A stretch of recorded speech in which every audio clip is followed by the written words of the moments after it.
So I will give you 3 tries to guess what I'm sitting in. No, it is not a contraption where one was beheaded, thankfully. 2, it may look like a confession box, but it's not. 3, believe it or not girls, this is one of the very first saunas. And who says getting pampered was glamorous? And once I got out of the door, Enniskillen's Castle Museum's latest exhibition proved to be a treasure trove. Behind every corner was a new fascinating artefact to be discovered. Curator Catherine Scott took Fermanagh TV on a tour of the exhibitions and explains why Enniskillen truly is a model town.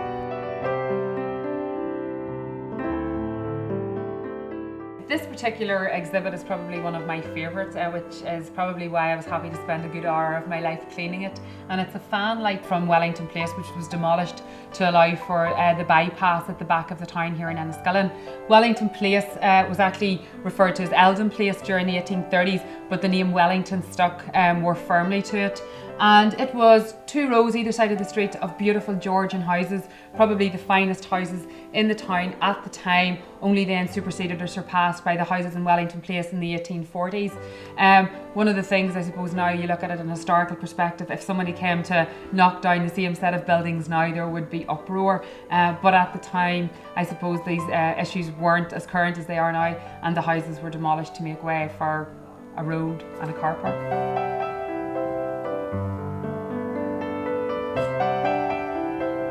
This is one of the photographs taken by Emma, one of our young friends here at the museum. And it was actually taken, believe it or not, in January of this year amongst all the snow and really bitterly cold weather. But they went out one morning as a group with Stephen Hetherington, who's a local photographer, and she captured this beautiful sort of image, if you like, from underneath the East Bridge. The light is fantastic and it looks to me almost continental. It could be bridges, you know, the arches of bridges anywhere really in Europe, but it is in fact Enniskillen, early January 2011, and taken by a young girl who'd never really taken photographs before, and I think it captures something really special.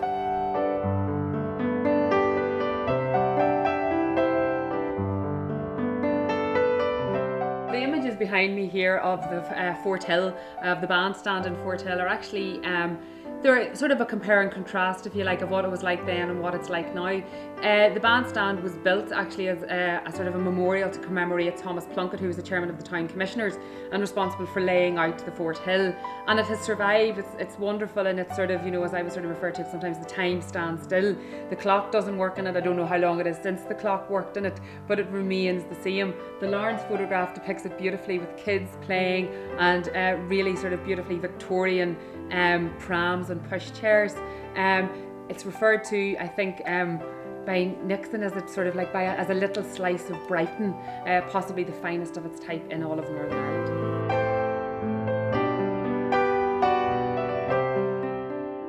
Come up the stairs then, and really here on the stairwell in the museum in the Heritage Centre we have some of the old street signs from Enniskillen, from streets long gone, hopefully not forgotten.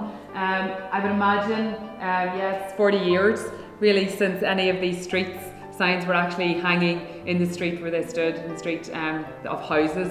And thankfully, some time ago when the museum was established, they were actually donated to us. So we have, if you like, a strong collection of these street signs of streets long gone, demolished to make way, as we said earlier on, for all kinds of developments in the town.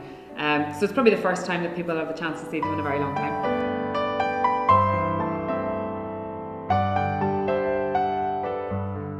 So the piece behind me then is by Kathleen Bridle, who was a local artist and is dated 1947.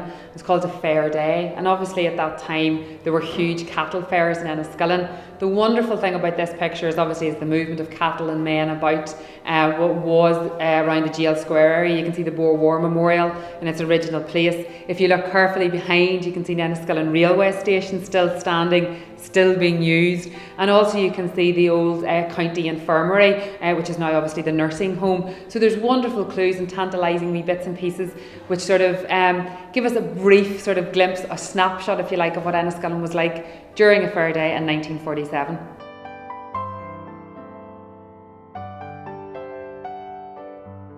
This is a 3D representation, a very accurate representation of Enniskillen as it would have been in 1834, based really on an Ordnance Survey map of 1833. It details streets down to individual buildings, into sort of outhouses, small boats, the toilets, all sorts of things are detailed on it. It's wonderful because it shows us how Enniskillen was in 1834. It's wonderful because it shows us what has changed, what stayed the same, and importantly things that aren't even on this.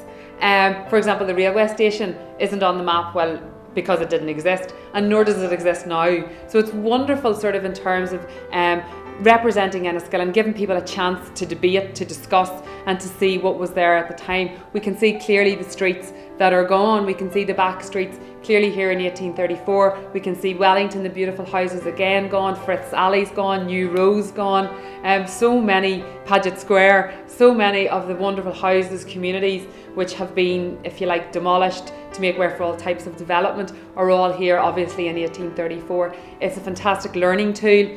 From my perspective as education officer, it's a fantastic teaching tool in terms of examining the development of towns and of course the plantation in itself. The exhibitions run until May 30th. For more information you can contact Catherine on 028 66 325 000. Aisling Hagan, Fermanagh TV.